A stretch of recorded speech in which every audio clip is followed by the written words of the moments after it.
exist in the corporate world. So moving across.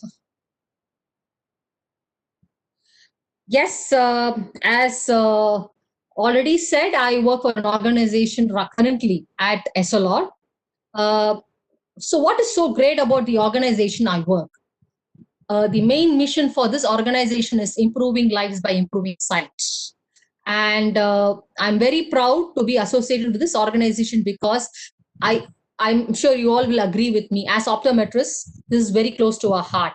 We are all in a profession for improving lives by improving sight. And this company has a mission as such. So being a part of this company has given me a lot of knowledge, a lot of experience, and I'm going to share some of those in the next few minutes. Before we go on to the corporate world, I would just reiterate certain common terms and common facts which we already might know, but it's very important to understand those before we move ahead. So talking about optometry, okay, so who is an optometrist? Yes, it has got various definitions in different countries because in different countries, optometrists are allowed to do different procedures. They have multiple roles. So we'll just talk on the overall perspective as an optometrist. They are basically, or rather, we are basically primary healthcare specialist who's trained to examine the eyes, detect the defects, anomalies in the eye, signs of injury, ocular diseases, abnormalities, and overall problems in terms of general health in case of the eye. So what is it which is needed to be an optometrist? Yes, with the current guidelines, you need to be a recognized diploma or a degree holder. So what else do you need? Yes, the other qualifications which might really move up in your career could be a recognized master's degree, PhDs, master's in business administration. Yes, that could also be an additional qualification. Talking about the additional skills which you may require. A strong business acumen is an added qualification. I will talk about it a little further now.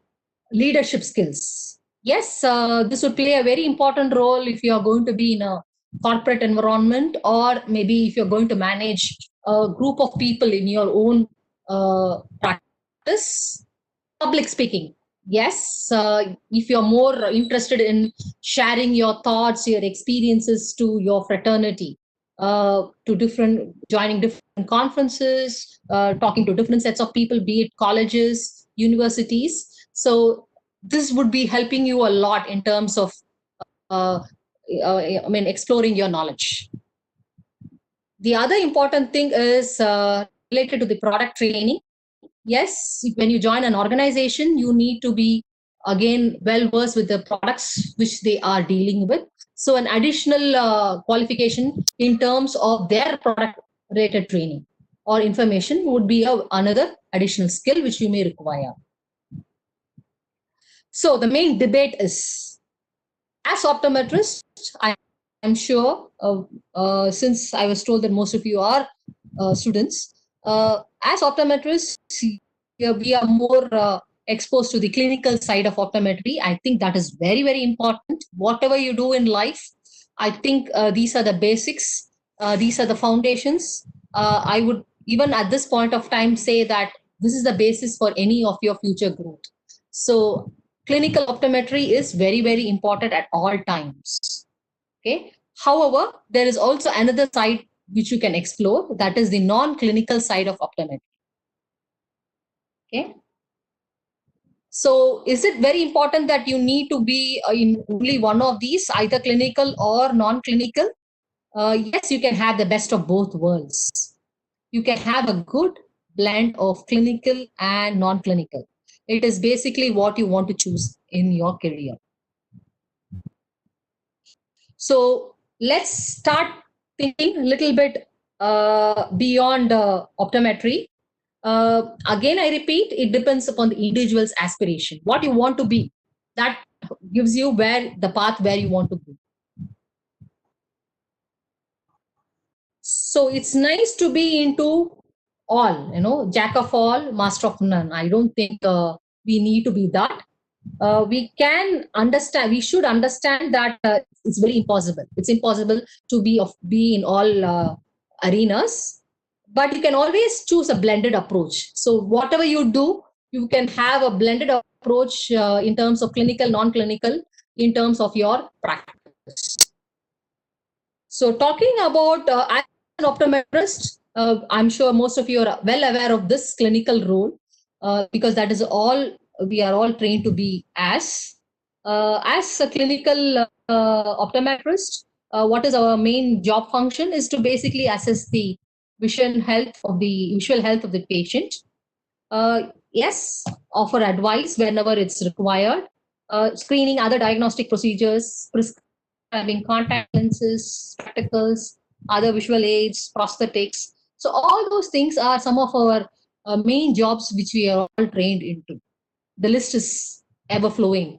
It is unlimited.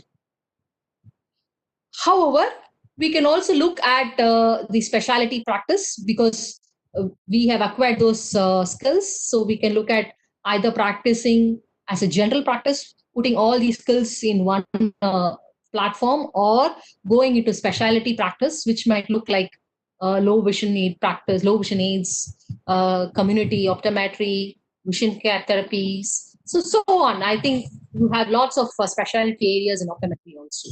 So the choice is unlimited. So you have a choice, so many choice in front of you, and you can choose what you want to be in future.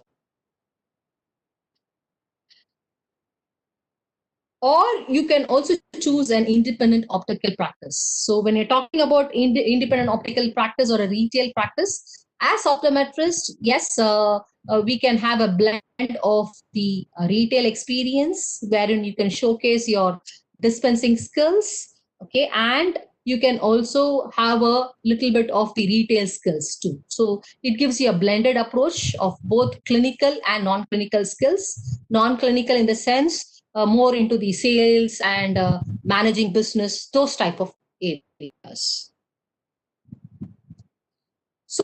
So talking in terms of the corporate environment, what would be the ideal, or rather the clinical roles an optometric or a non-clinical role an optometrist can hold in an organization? Yes, I will just talk about it a little brief in the coming slides. They could be as a business manager, a product or a brand consultant, a quality auditor, a trainer, faculty. So these are some of the job roles you can have in an organization. You can also be a recruiter, maybe into the HR part, a healthcare administrator, into IT. IT in the sense you don't need to be a techie guy, but you can still be a consultant, in terms of the information technology protocols. I'll give you some examples of those. Or as a counselor in terms of counseling the customers in terms of how to market the products, how to service consumers, and so on. The other parts would be as a business consultant, a researcher that is working with research and development teams within the organization. Yes, if you have a flair for writing, you can be an author. Networking with functional bodies. That is a very important thing in terms of the organizational requirements. So I'm just going to give you a few examples of some of these job functions. As a role as a business manager. Now, when you talk about as a role of a business manager, what is the expectation out of this role? Yes, they could be either managing a team of people who could be an optom or a non-optom. Okay? It could be either ways, or it could be a blend of both. So you may be required to handle the entire business operation. Now, when I'm talking about the business operations, it looks like it is basically the clinical, that is clinical in the sense the products in terms of the clinical aspects, technical aspects, and also the selling part. So you will be handling a sales team, a marketing team, and the technical teams. So this could be a bigger role which can happen in big corporate worlds. Or you could also be as a brand or a product consultant.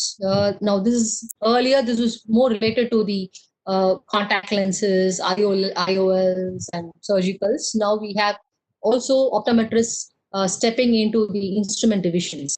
Okay, so anything like ocular instruments, you have optometrists who are really doing well in the the ophthalmic instruments segments also, okay, in terms of OCTs and all those things. You have optometrists who are really doing a better job than a service person who actually explains these products. So they understand, they're able to assimilate what they're trying to say in terms of the products. So they're making a greater parts into these segments also. So what is expected also out of them is basically to educate the eye care practitioners, coach them, bring in, suppose there is a new concept which is coming into the industry. It is very important that it could be either product related or non-product related too. So they are instrumental in going and passing this message, sharing this knowledge, this skill to the eye care fraternity. So this is a very, very important role.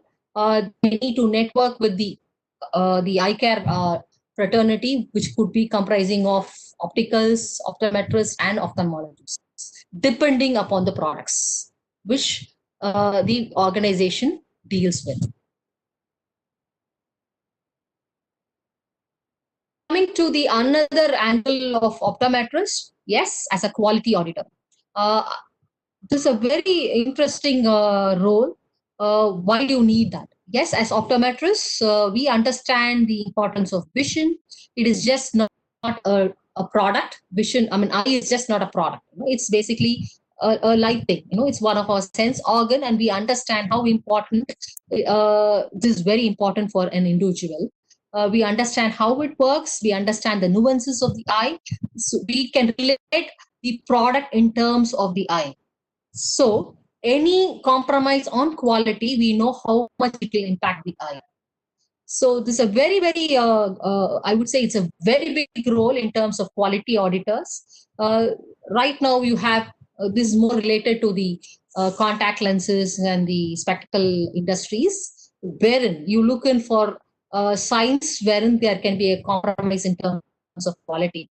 Now, what do you mean by compromise of quality? I don't mean by saying that there's always a compromise on quality. There could be in terms of, I'll give you a simple example of scratches on a spectacle lens or a slight tear on a contact lens. So all these could happen in the process. It may not be always consistent, but you have to look in for those signs. So they play a very important role because they understand that these may not be very good for the eye, and they need to either destroy it or redo it. So they play a very important role in this angle.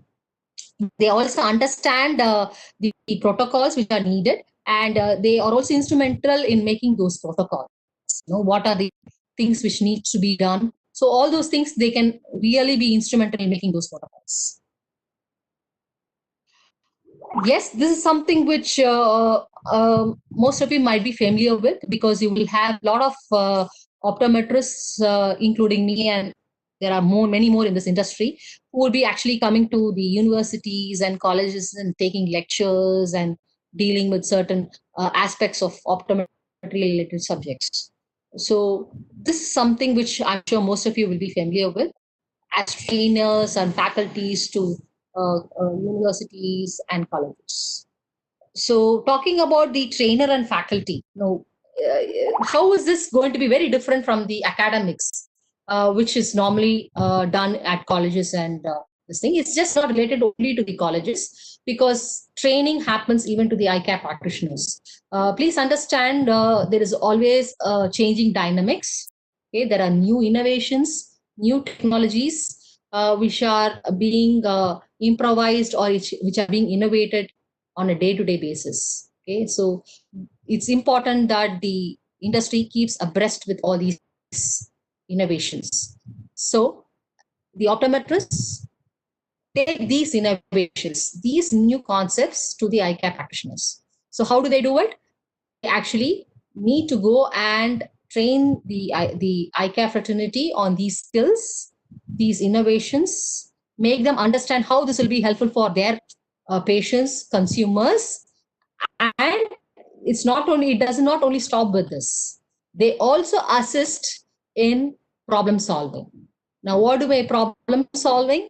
If they are stuck up with at some point of time in terms of the products or in terms of the process, the optometrist, the person who is involved in this the organization, will be instrumental in dealing with the problem solving approach. So when we talk about the dimensions of optometrist, so far as you see, they are multidisciplinary in the sense they can go to the limits where they want to go. So these are some of the job functions and the expectations out of the job.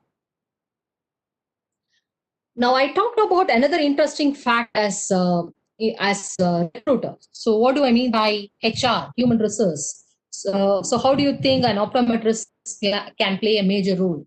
When I'm talking about the corporate world, yes, we are talking about the organizations which would be dealing with eye care and eye care related products, right?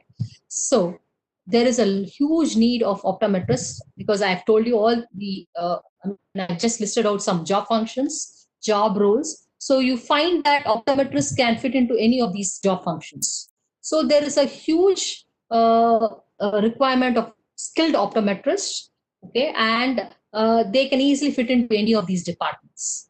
So who better to hire them than an optometrist? Yes, HR, normal HR can do all these things very easily. But if you have to do it with perfection, I think an optometrist in these roles can do the job quite well. So you have optometrists who are also in HR in some organizations who also participate, or even if they are not a part of the HR, but they are instrumental in the recruitment process. They take the interviews of the optometrists, they understand their skill sets, their level of learning, their level of inclination to learn new things. So all those things are being assessed by an optometry team in the organization, okay, to move those things to actually recruit those accounts into the organization. So an optometrist can also play a role of a good HR in the organization. So they're instrumental in actually getting the right mix of candidates. I think that is very, very important for an organization. Yes, this is something which I thought I should explain a little bit. In terms of information technology, what do I mean by a tech consultant or IT consultant? What do I mean that? Yes, you don't have to be an IT guy to be into this. Today, it's a digital world. So most of your eye care services, processes, and all these things are getting digitalized. Okay? So you can be involved in giving certain advices to, in terms of the programs or in terms of the functions, which could be helping the products, the services, the process to move on more smoothly.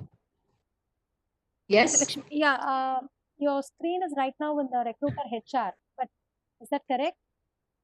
Just confirming because you moved on to IT. Yeah, No, I just wanted no, IT. Yes, ma'am. That's what you were Gone talking to about IT, but the slide was on HR, so I just wanted to clarify. Thank you, ma'am. Please proceed. Oh, now is it in IT? Now is it in IT? Hello, is it in IT? Yes, ma'am. Now it is in IT. Okay, right. I'll proceed. I'm sorry. So, talking about the, I'm sorry. I'll just repeat it. So, you can be instrumental in actually helping them to write programs and write applications which could help them in running the products, the process more smoothly. Okay, so you play a major role in these, in creating applications and all those things. You can recommend your recommendations will play a major role. Yes, as counselors, in terms of managing the expectations of customers, in terms of the eye care practitioners also. So when you actually go and talk about a product or a concept to an eye care practitioner, it is very important important not only to talk only about the product, but I'm sorry to also disturb again. give them the nuances of, yeah, counselor. Ada, it has not moved, ma'am. There is some issue with the thing. It's still in IT. That's why I just interrupted you. Okay, 1 minute. Okay. Yeah, the slides are not Now, moving. No, not it. no, It's still in IT, ma'am. no, Take few 1 seconds. minute. It may take few seconds for it to. Okay. Yeah. Now it's okay, ma'am. I mean, counselor. Okay. Right.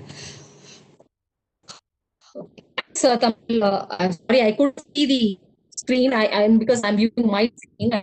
Thanks for helping me out. No problem, ma'am. So, Sorry coming for the to the talking about the role as a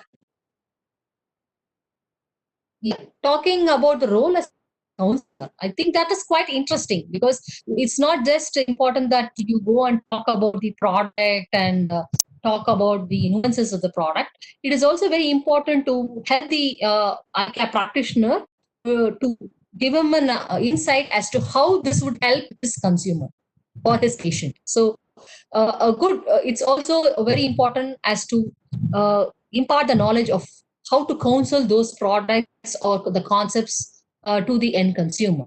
So they play a role of a counselor also. Talking about business consultant. Yes. So what do I mean by a business consultant? Depending upon your diverse experience within an organization, you can still be associated with the organization even if you are not a full-time member in the organization as a business consultant. So if you the more you know about the organization, the different job functions in an organization, you have a role of a business consultant to a organization also.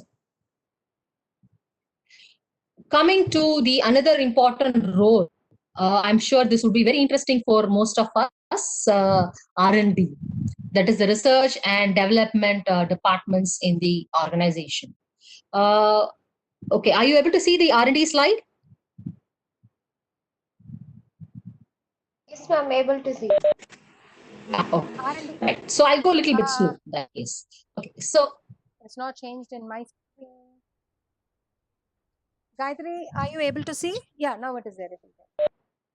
Yes, ma'am. Yes, ma'am. We are able to see here.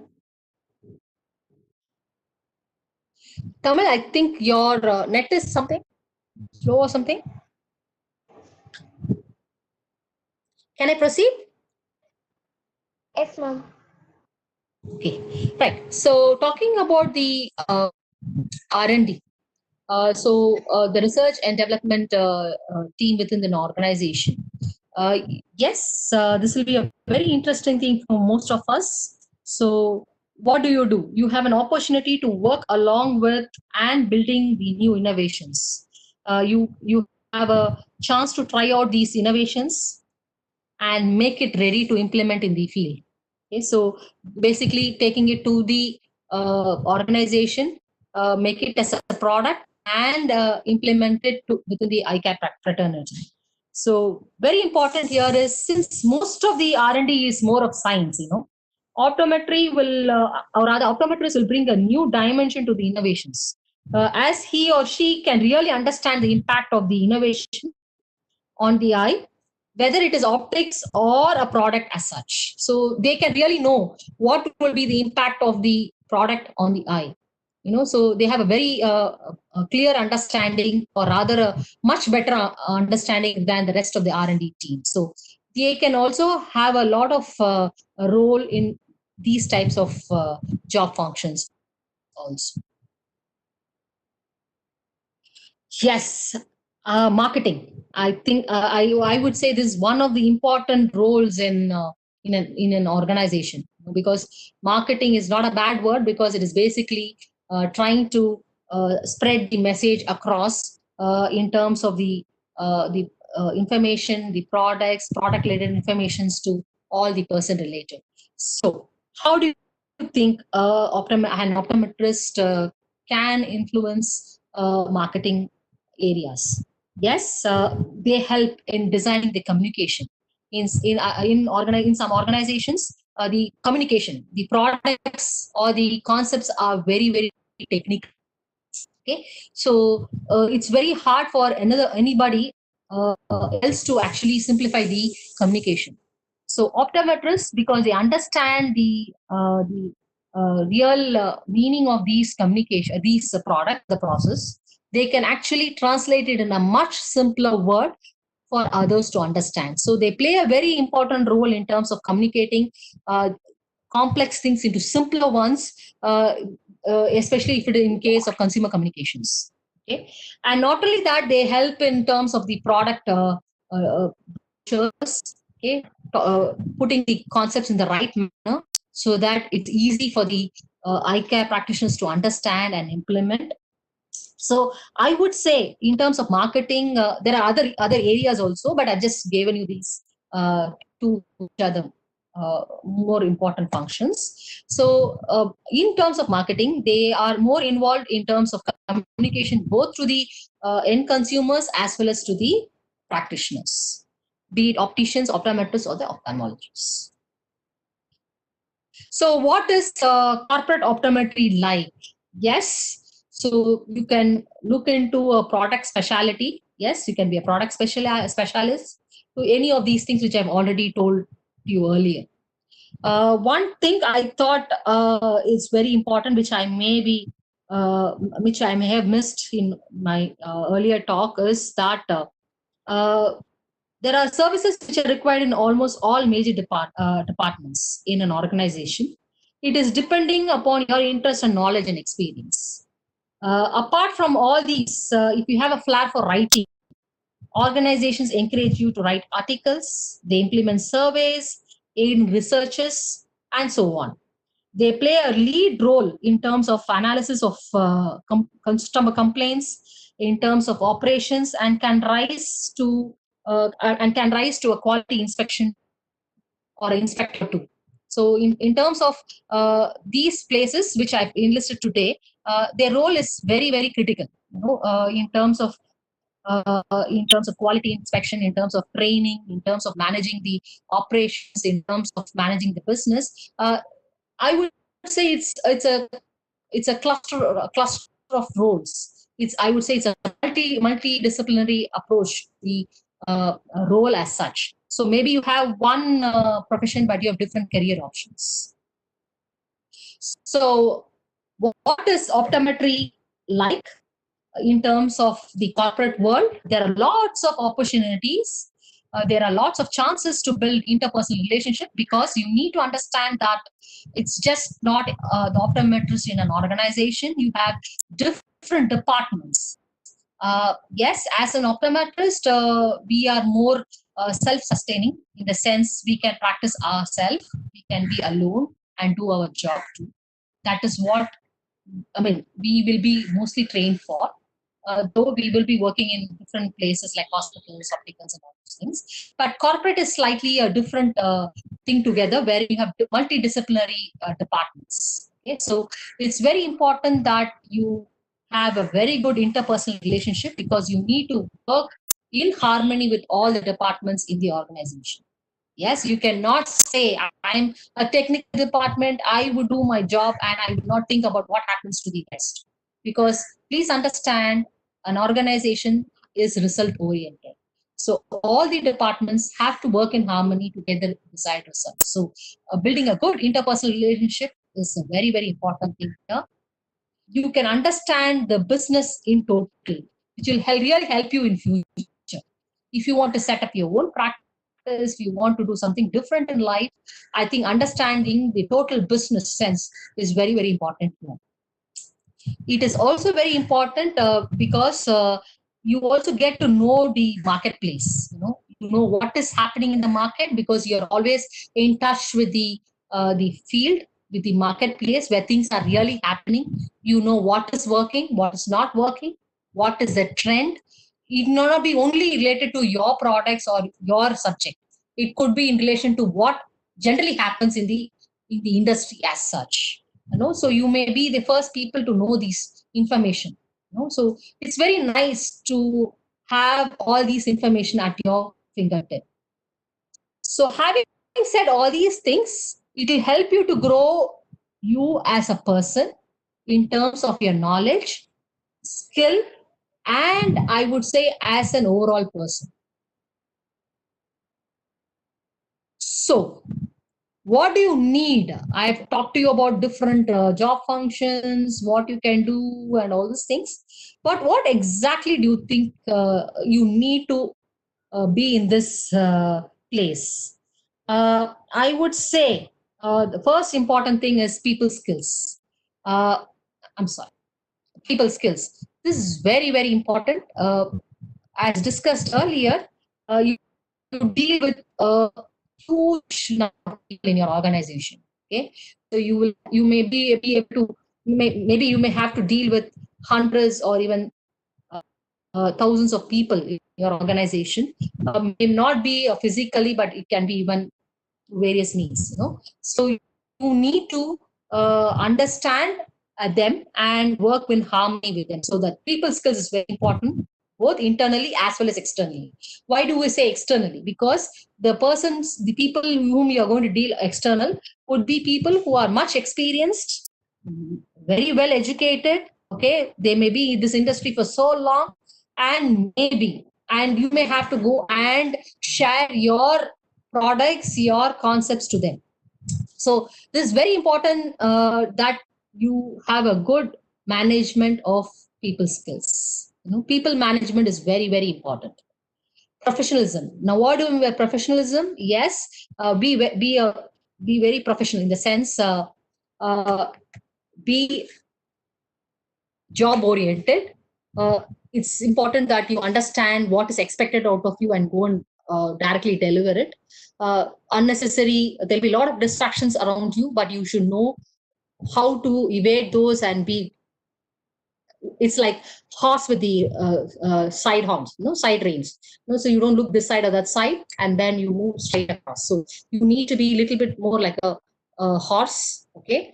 And business skills. Yes, this could also be very, very important because in the long run, if you really want to have a good career path, this could help you to move along the corporate ladder. Hard work, I think there is nothing to substitute hard work anywhere. I would say hard work is important. More than hard work, I would say be very smart when you work and have a passion for what you do. Uh, Passion is something I would say exists everywhere.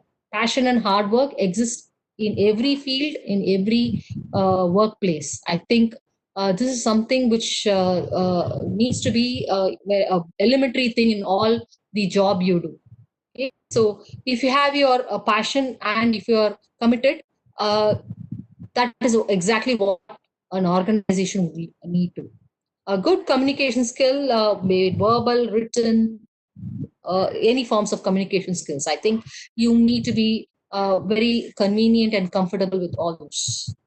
So, talking about the key challenges, I've told you about the what is required in a corporate industry.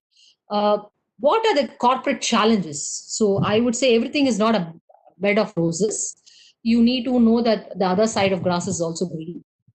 So very important here is what are the key challenges? Talking about the corporate challenges, yes, very important. For those people who are aspiring to be in a corporate career, you need to come out of your comfort zone. I think that is very, very important. I would say this is important for anything which you want to try something different. If you want to be different, then you have to come out of your comfort zone. Yes, because as an organization, there's a lot of expectations out of you, out of your team. There'll be a lot of pressure to deliver results. You need to manage time. You Because you need to understand that the full organization works on the business of business impact, its vision and its mission. So you need to ensure that your role is aligned to the same. There's long working hours, physical strain. Mostly, I mean, it depends what role you're going to take. It could be an outdoor work. Okay. Yes, you need to be quite resilient to withstand the scorching sun, harsh climates. Yes, you maybe have to travel if the job demands. Having said all these things, uh, again, I repeat, if you have a passion for your job, I think these would not be a very important, uh, I would say, a barrier. You get to meet new people, understand different people, you learn from different people's experience, because they will also be sharing their best practices. So it's basically like your knowledge, your experience is going to develop by these in the due course of time. So what are we trying to say? It's a competitive world. If we need to do different things, then we need to think differently and do differently. So, how do you think you can do this? Very important. You can't discover new continents without having the courage to lose the old course. So, what do I mean by this? You need to really think, do I want to do something different? If that is the case, then don't expect the same thing in the next thing, in the next job you want to take. If it is going to be different, accept it that it is going to be different and take it. So you can't, every job is not going to be the same. There is going to be pros and cons. So you need to be mentally flexible and strong to take different job functions, different roles. And that is how you can really be successful in this world. So, talking about optometry as a rewarding career, yes, I would say corporate optometry is again an area of specialization, because it has got, as I told you, multidisciplinary approach. It's multitasking also sometimes. There is an extensive exposure to the eye care fraternity. It's very nice, because I'm sure, if you are going to have an individual practice, you will not get time to meet a fellow colleague or a fellow optom or your friend in the same community. Okay. Whereas in this field, you can still network with a lot of eye care practitioners. You can understand their problems. You can understand their best practices. Believe me, these will all add a lot to your career and to your knowledge. Yes, build a good relationship with the eye care network. I would say this is something which is irreplaceable. It's something which is very nice, because you are in touch with almost all the major eye care practitioners. You are more prominent in the field. Yes, it is also helping you to understand the other side of business. Now, what do I mean by other side of business? Yes, as an optometrist, as a clinical optometrist, you deal with products, right? So you are more involved in dispensing them, but you don't know what is it that takes to make that good quality product.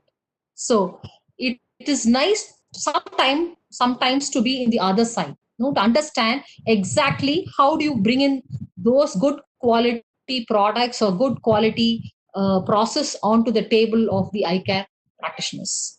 So it is basically understanding the other side of a coin. Next, as I always tell you, it is a chance to learn from others' experience. This is a very important point in terms of corporate optometry, wherein when you network, when you mingle with other eye care practitioners, you have a chance to learn from others' experience. It is a continuous learning. There is always a myth which prevails in the corporate. I mean, when people see a corporate optometrist, they always say that you stop learning because you are more into the business sense. I would beg to differ, because no organization stops you from learning. It is only a self-interest. You can, I think they would encourage you to learn a lot, because that way you become more confident to face the eye care practitioners. So I would still say you have a lot of chance in learning, and I would say learning is a continuous process. So, what is it we are trying to arrive at? Whether it's clinical, non clinical, I think that is not the issue here. there is nothing right or wrong, because there is success and failure everywhere. Understand your SWOT. What do I mean by SWOT? SWOT means your strength, weakness, opportunity, and threats. Understand your own strengths, maximize it. Now, I've actually, in the last maybe about 20 to 30 minutes, I've just talked to you about what is it needed in terms of different job functions in a corporate. See the major attributes, see whether you have those, or rather you can learn those. I'm sure all of us are not born with all of these skills and knowledge. One thing is you should be flexible for learning, flexible to uh, across new ideas, flexible in learning, be ready to learn new things. So if you have that in you, I think it will be helpful for you to approach a corporate world. So you are a brand. You know, if you have to be successful, you need to be a brand yourself. Wherever you are, you know, whichever job you do, I think you need to be a brand. Now, what do you mean by a brand? A brand stands for consistency. You know, it stands for confidence. Okay, so all those things. When you look at a brand, it actually gives you a hidden message. It talks about genuinity, genuineness, confidence, trust, faith. So all those things are very, very important as a person. So if you are a brand, wherever you are, whatever you choose, you can really survive, and not just survive, you can become successful in those areas also. So to conclude, yes, let there be peace and love in optometry. I will just end by leaving you all thinking with the successful quote. The whole world will step aside for a person who knows where they are going. That means if you know the direction you want to take, I would say there is nothing to stop you. So again, I would repeat, whatever you do in life, whether clinical, non-clinical, ensure that you are a brand. You need to be very confident. When people see you they should be very confident about you. And wherever you are, you can still be successful. So with that, thanks a lot for your patient listening. Have a great day. And if you have anything else to discuss, you can always write to me at the below mentioned email address.